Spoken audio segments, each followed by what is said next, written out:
Hello everybody, this is Cyrus with the Great Cosmic Shift. Today we're talking about what happens when you try to go out and meet your cosmic team, why this doesn't exactly work out the way we typically want it to work out, and my own experiences doing this, but how some very unusual things can happen. And of course this relates to how things went this last week, specifically last week, as a follow-up to the video before last, talking about when I, in clairaudient communication, am suggested to go out and try to meet with the people on the team. What tends to actually happen, and what is it that blocks that from happening? So before we begin, this is the Great Cosmic Shift. This is a new channel. I'm used to find me on Afterlife Topics and Metaphysics on YouTube, but that Gmail account was actually hacked, so this is where you'll find me now. But this is a new channel, kind of a new brand, a new audience. So what really helps is to click subscribe, because by clicking subscribe, you're helping me rebuild. And also on Facebook, you go to Afterlife Topics and Metaphysics. And also finally, you can support me on Patreon, and that is also the patreon.com/afterlifetopics, which is, again, my old channel where we talk about life after death, which we'd also talk about here as well. Okay, so this video won't be that long, but I want to talk about just the phenomenon of when you are in a level of clairaudient communication than I am, as other, let's call them, channels are around the world. As a journalist, I try to stay tenacious about this and also proactive, because with everything I learn about, everything I hear from, and right now I've been in communication with the Archangel Metatron, which is very interesting what he has to say, because he sure has some very, very fascinating things to say about Spiritism or Spiritualism and the great issues that concern the concept of venerating and deifying anybody in existence upon the spirit gradient of life, as opposed to understanding that we cannot call the physical reality so much as the manifested reality, because there are manifested realities and then there are spirit realities, and the spirit realities are the realms of the mind. We shouldn't fetishize that as being more important than the other type of reality, which is the manifested realities, whereupon we have the realms of the mind and the realms of nature. And we need to be very steadfast and cautious going forward into a new age, that we don't cling to Spiritism and Spiritualism, because there's a balance and a unity between the spirit realities and the physical realities. So this is a very interesting message. I wanted to put that out there for now, because I'm going to have written up on Facebook a pretty big article, a pretty big channeling session with the Archangel Metatron soon. As I began speaking to Metatron, I also began noticing manifestations in my home. Just going around where I live right now, I saw a vision, not a vision, but I should say a physical manifestation flash of a figure in the kitchen. And even right now doing this video, I look up here, I saw something like a weird shape appear in my room. So these are all occurrences, presences, and apportations that are happening as I begin this kind of communication. Now, I want to kind of just get through that a little bit, because it is such an important subject before we go into the main subject today, which is what happens when we go to meet our teams. Excuse me. Sorry, I'm still getting over that cold, so I have a little bit of a cough. And what can block that from happening? Okay, so just to reiterate, what I've been getting told these days is that spiritualism, despite so many qualities about it, it gets into people's thoughts so strongly, because it becomes a kind of worship of the soul collectives that people gravitate into when they pass away. And the great danger of spiritualism is the idea that we all go into a state of being our higher selves. What does that mean? Is that while we have or can have higher selves, there's a great misconception that you see on the internet, where it's like all we have to do is just say higher self and go into this higher self abandonment of sorts. And within the higher self abandonment, what happens is that we, shall we say, become these perfect beings. We become this kind of, I guess the wording that was being given earlier was not Puritanism, but purityism, an obsession with the perfect, an obsession with that which is pure, to the point where the body is of the flesh, everything is of the flesh. We must get rid of this, these are material desires, get rid of all of that. Nothing is of God unless it's just a pure spirit reality, and that's it. And we need to go back to pure consciousness, where we become one with God again. I see this written literally even on memes on the internet, especially in certain circles. It's very deeply embedded. The communications I'm receiving right now is that we need to move away from Spiritism, because the issue is that Spiritism is a, shall we say, it's a philosophical path that leads to this belief that we will merge with God, and then we will also be absolved of all our sins. Kind of sounds like Catholicism, because there were a lot of roots with these misinterpretations of Catholicism as well. It's like, oh, you commit a sin, just say some Hail Marys, and it's free. There's no consequences. Well, the angelic powers will never teach in a real communication that there's no consequences. You see, they will always teach about the consequences and also the grand multiverse of civilization. So this grand multiverse is the great manifested reality, which includes layers of higher dimensional realities, higher universes. That's not the mental realities. The mental realities are not places that we necessarily want to spend our time, because I'm shown how it's basically a giant LSD drug trip, that we just go from point to point to point to point to point to point, constantly swimming through a sea of consciousness. And when that sea of consciousness is connected to the minds of the earth, it gets pretty weird, it gets pretty bad. It's not always an ideal existence. Whereas the manifested realities is when suddenly the thought form becomes biological. And truly this is what happens, because as some know, my background is actually in spiritualism, and I used to study the seances, like the seances of Florence Cook, for example, and Katie King. So these seances basically were examples of those from the spirit world being made manifest into the physical world. So when Katie King, the famous images of Katie King, if you can Google it, Katie King, materialized and was being tested by Sir William Crookes, and he could test her pulse. So she appears in a seance, but she becomes a biological form. Well, I need to cough for a second.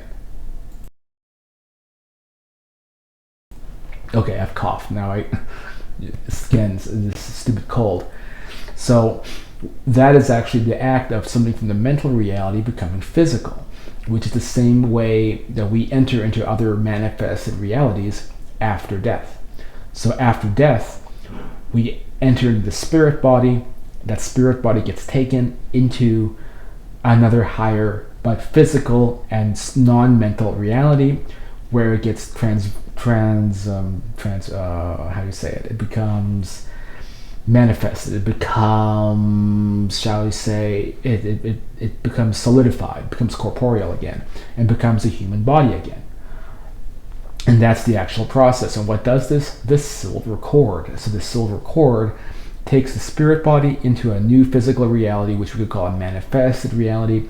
And these are realities that are not this crappy planet, but they're real to the point you might need to wake up and take a shower in the morning. But in the spiritualism, it's like, oh, that's disgusting. We need to move away from the physical and go back to being God. Impossible. There's no such thing as a higher self in that sense. I'm sorry, William Bowman, I'm looking at you. Tom Campbell, I'm looking at you. Who else can I call out? Okay, you know how I am. I'm kind of controversial, okay? But I'm looking at you guys. There is no higher self that is like the grand collective God that we become. And then we are suddenly God incarnate, and we are perfect beings. Because if that were the case, let's just say if that were the case, then why live at all? We just go back, become God again. No, the nature of God is individuality. The nature of God is actually us. So on one hand, yeah, we are that, but we're already that, right? We are already that divine, individualized manifestation. That's what we are. So as that divine, individualized manifestation, we don't get to just go back into some giant, amorphous God collective consciousness, because that God collective consciousness is actually the individualized fractal representations of it. So this is a very important point, I'm told, because right now we have New Age religions that appeared that espouse this very, very, very much. In my old channel, I spent years battling this. On my old channel, I spent years battling this. What that means is that there's basically religions in place that believe that you can live in this life, you can be selfish, 7 deadly sins, sloth, gluttony, all of that. Screw people over, steal their 401ks, be as corrupt as possible, and do what with that? Pass away, and because you're so pious and you're praying and you're expanding your consciousness and you're watching a bunch of freaking videos on the internet about theories of everything and how to expand your consciousness and go back to source, all this type of thing. You die, you transcend the astral planes, you transcend the densities, go back to being God. You never have to pay penance, you never have to worry about the people you screwed over, because I need to cough. You never have to worry about people you screwed over, because all is forgiven, because you become one with God again. See what I mean? How is this any different than the abominations of the Catholic Church? Because the abominations of the Catholic Church was that if you commit a sin, you just have to basically pray to God, pay the church off. You never have to be karmically held liable. How about stopping the wheel of karma? Again, all of this, I am told, are the false light teachings. These false light teachings have infested our planet to the point where these are beliefs where you can get away with evil actions and sins and get away with it. Because this is the big one. It's because, well, in the afterlife, it's not about punishment. No one's going to punish you. It's about being no, that's not the way reality operates. If you are doing bad things to people, then this is karma. You pass away, and you might not get manifested into some beautiful higher reality. What happens? Well, you can be put on judgment by higher beings, and sometimes, though, for those who have a working conscience, you can be put on judgment by yourself, because you've lived a life on Earth, for example, which is a great testing ground. That life on Earth has you running around and thinking that your career is greater than God Almighty, that your career, your job as a frickin' real estate, whatever, with your name on a sign sticking in front of houses, allows you to screw over your employees and screw over your coworkers and screw over your customers, and you can do it all behind the guise of, it's the free market. Whatever the case might be, however it is you're screwing up your life, you're going to be held accountable. You're going to see the damage you've wrought, and you will have to work through that. And so that is punishment. And if that really freaks you out, because I've had some criticism levied against me by certain people in my community, I'm sorry to say, who have actually said that. Certain people I've even done collaborations with who say the afterlife is not about punishment. You're never going to be punished when you cross. This is like freaking insane to me. No, there is punishment if you do bad things to people. Then we end up being held account. How do you avoid that? You pay penance now. You activate your conscience. You're like, I'm going to go help out people now. I'm going to try to make up for screwing over these customers. Try to contact them maybe, and I'm going to clear the air, clear the conscience, and then you're not going to have these blocks as your soul continues its journey, right? So it's very important that we make this clear that there is such thing as punishment, and if there's bad pathways in spiritualism or spiritism that venerates the mental reality, thinks everything is a simulation. That's one, and thinks there's no such thing as crime and punishment. There's no such thing as consequence for actions. This philosophy, I'm told, has destroyed entire civilizations that are massive civilizations that basically created like these kind of like dystopias where it's like life is a theater, we can get away with whatever we want. And because we go to the mental spirit realities and we're free of consequences.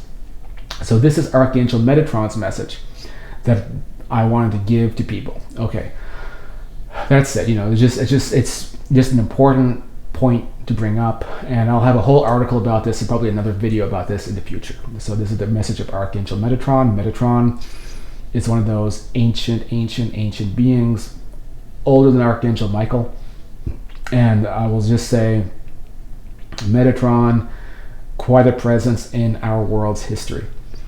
Okay, that's it. So what's the next thing we're talking about? We're going to talk about the nature of what happens when you go to meet your team. So if I were to communicate right now with anyone on my team and they'll say, guess what, we're trying to meet you, we're going to go through the collective consciousness, we're going to get blasted by the energy of the collective consciousness, which either rejects us, venerates us, deifies us, or is going to blast us with so much excitement it'll be very dangerous to us and very dangerous to you, Cyrus, but we're going to push through it anyway. And if I were to go out and try to meet them, here's what will probably happen. They'll say, okay, Cyrus, we're at the pub. Because this happened to me last week. I'm in the pub, so I walk into the pub because I'm expecting to meet an angel named Lotha. I walk into the pub, she's like, I'm here. I'm like, I just know she's not there because I can feel it. I know she's not there. I walk in, she's gone. She's not there. Now, what might happen instead is I might feel a presence, and I might also notice other funny things happening. So, this is very important because then Lotha was very upset. And here is the secret revealed. Why is the paranormal something that's like sand and you're sifting it through your fingers, you can't pick it up? Or like water, it's like trying to scoop up water with your hand and it just keeps leaking through your fingers. Why is the paranormal like that? The paranormal is like that because we live on Gaia. And the planet Gaia is a world of power. It's the low density Earth. Planet Gaia, everyone born on planet Gaia is very, very, very powerful. We don't realize it. I'm talking like deity level, unbelievably powerful. We also have a collective consciousness system. The collective consciousness system boots everyone into what I call the firewall. So as soon as there is something happening that is very paranormal, absolutely beyond belief, beyond the pale, beyond anything we can imagine, it gets booted into a big prism, a parallel junction, a copy of our planet that is in a sense a giant illusion. Now I call this the Great Firewall. I call it the psychic firewall. It's populated in a sense by our subconscious minds. And so let's say Lotha manifests and decides we're going to push through the collective consciousness. There's been enough integration. I'm going to meet you at the pub. You walk into the pub. What happens? She thinks she's in the pub. She's waiting for me. Then she actually will see me come in and be excited to meet me because it's going to be a projection of myself through my subconscious mind existing within this other gradient. This is the part where I have to cough. I'm not getting choked up. I'm getting over a cold. Okay. So it will actually be, it's a subconscious gradient of our lives here. Now, some were theorizing, because I was talking about this with some friends of mine who actually are in the paranormal fields, that it's like maybe this is like that astral plane. Maybe this is the astral spectrum, the overlay. It's powered by our subconscious minds. We walk into that overlay and we don't even realize we're in there. And we have subconscious projections of ourselves running around in that reality. And that reality can be dismissed and ended like that.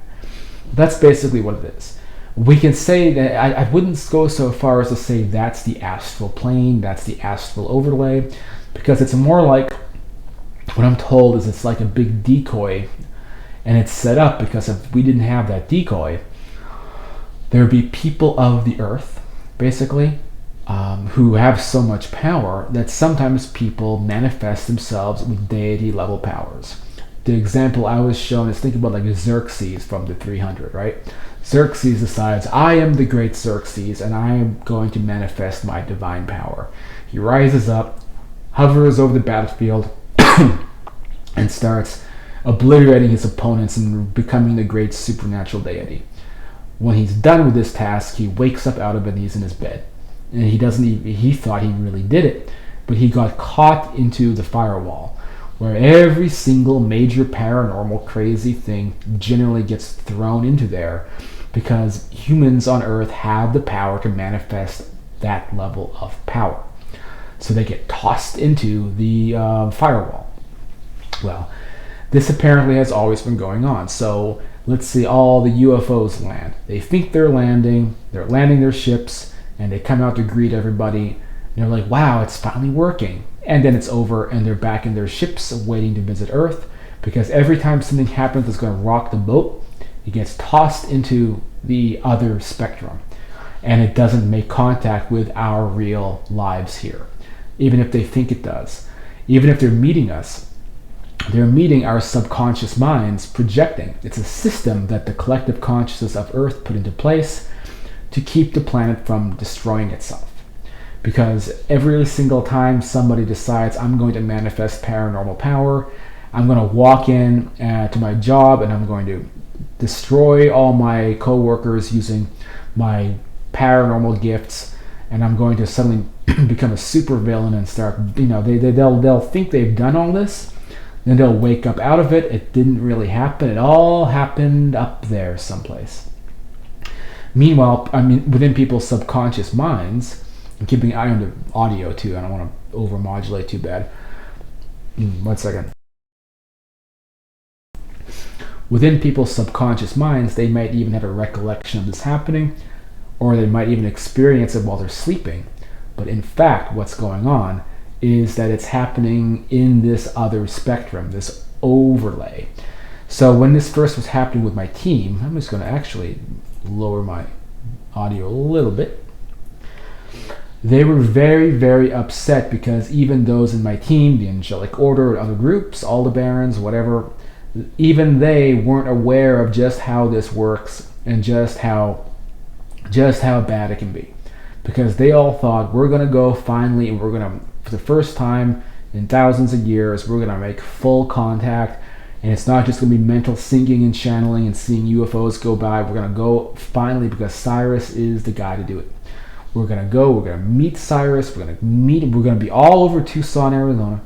We're going to go over there, we're going to meet Cyrus, go to the pub, and we're going to finally be able to make contact, and then Cyrus can go off and away in a UFO with us. Well, this is me in an Uber waiting to do this. It's like, oh God, they don't understand. It's not going to work. It's not going to work. It's not going to work.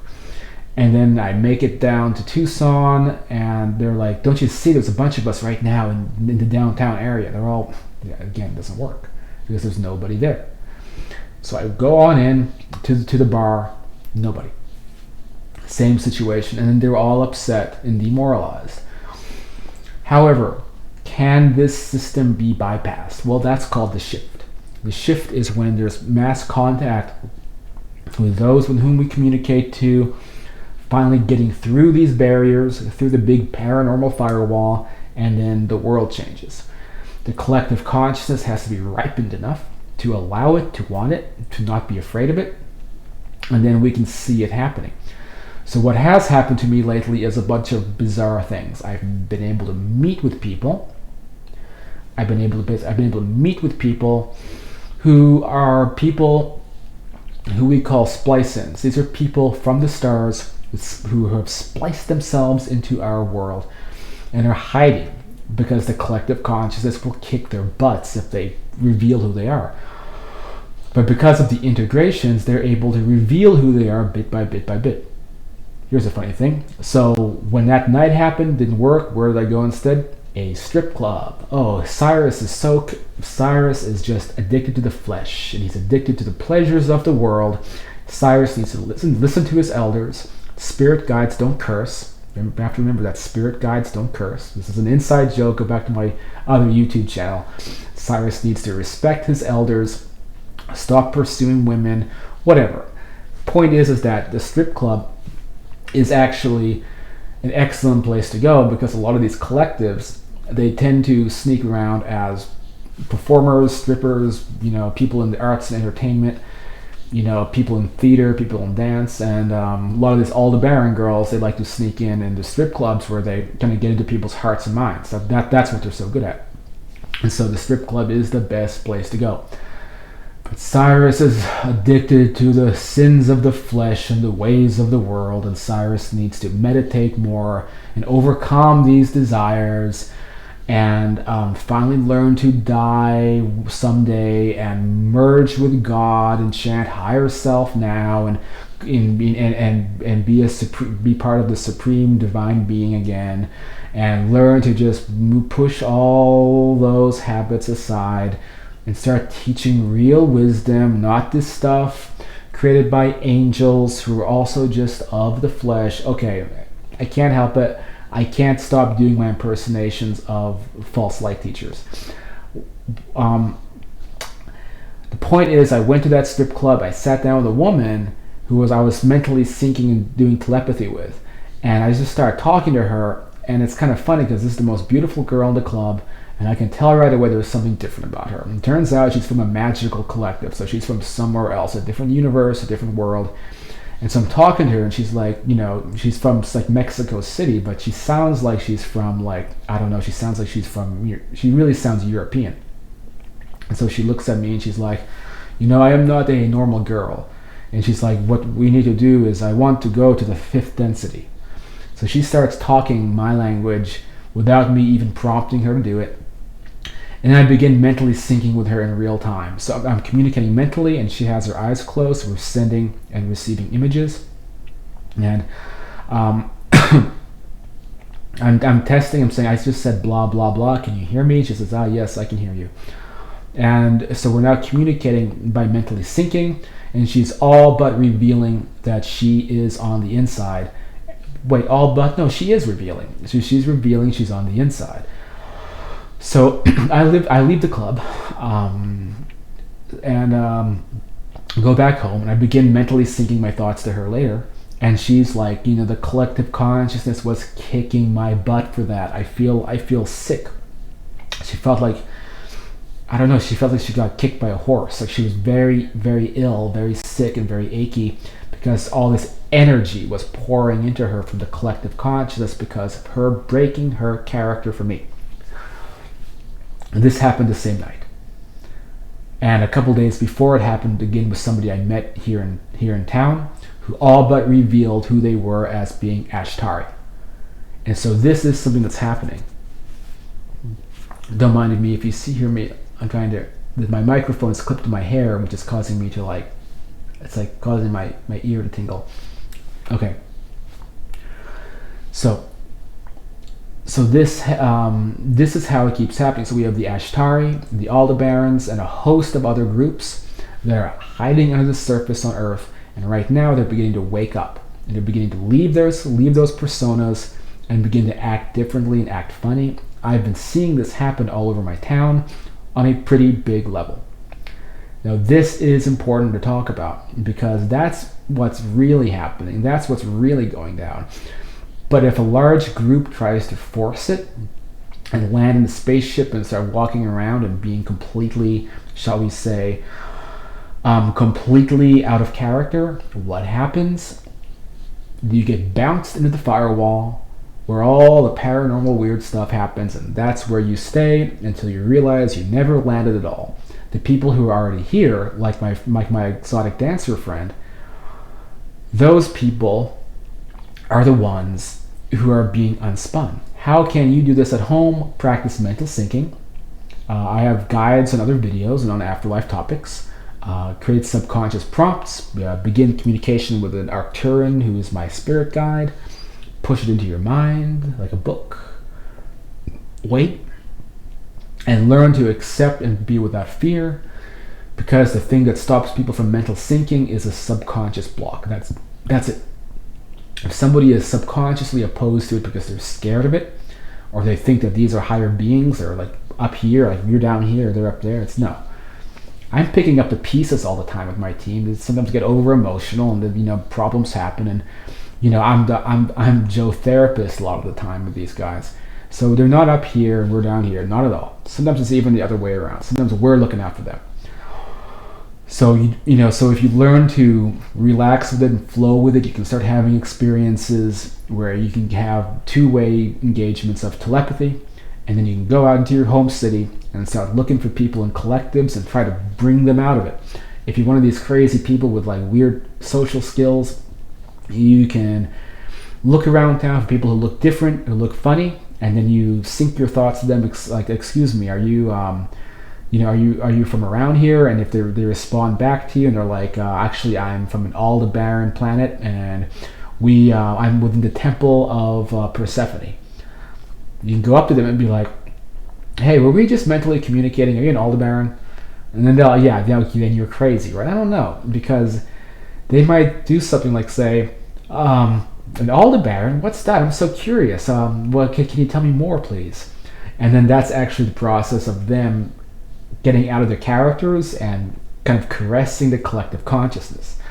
So I've had numerous experiences like that with people who leave their characters and reveal that they're space aliens. And so that's something that you can try as well if you can mentally sync and correspond in real time to mental syncing, because a lot of people can't do that yet. Then you can actually go out there and start interacting with what I call the avatars. So that is what's happening. That is how it goes. Tomorrow is that next level again, where it's like, okay, we're going to try it again. We're going to try not to get caught in the firewall, and we're going to try to meet with you, not as the avatars on Earth, but as members of whatever, the angelic order, or whoever it is I'm talking to. We're going to, again, try to meet with you in your city. And what do I think is going to happen? 50-50 chance. I would say maybe above that. If I had to put my Vegas money on it, I would say nothing's going to happen. As it never does, and historically doesn't happen, because everybody gets tossed into that astral firewall, if you want to call it that. However, there's a small chance I think it might work, because the collective consciousness integration has actually changed so much to allow things to happen right now, which were not happening before. The other day I was talking to my friend Scala, and I looked outside, and she's like, I want to make a manifestation for you. And I looked up, there's a big ass UFO in the sky blinking a red light at me. It disappeared, and a big light shot over the sky. And she's like, oh, that's me, Cyrus. Ha ha. That's me from my UFO waving at you. What else? Last night, a big, fat, like, orb of light shot over my head. What was that? Like a fairy being. If you don't believe in fairies, I have news for you. There's a lot of fairies out there. In fact, go on Afterlife Topics on Facebook, and I have a big freaking article written by the woman Shantasari, who's been appearing for people in the community and healing people of their diseases. That's how real it's getting. That's how the shift is progressing right now. People are having real-time experiences. People are having healing experiences. People are having visitation experiences. There's some cool photographic evidence of this also in the Afterlife Topics forum. People syncing their thoughts, having miracles happen. So we'll see what happens tomorrow. It's hard to say. But anyway, this is Cyrus. Don't forget, you can work with me one-on-one. Just email me at cosmicshiftawakening@gmail.com to support this channel. I just do this stuff for donations, past life readings, channeling, syncing in real time to those on my team, and helping teach other people to practice telepathy, sync their thoughts, and all that. So you can email me or leave me a comment down below. I'd love to work with you, meet with you one-on-one. And don't forget to subscribe to the channel. And that's it. This is the Great Cosmic Shift, and I'll talk to you next time.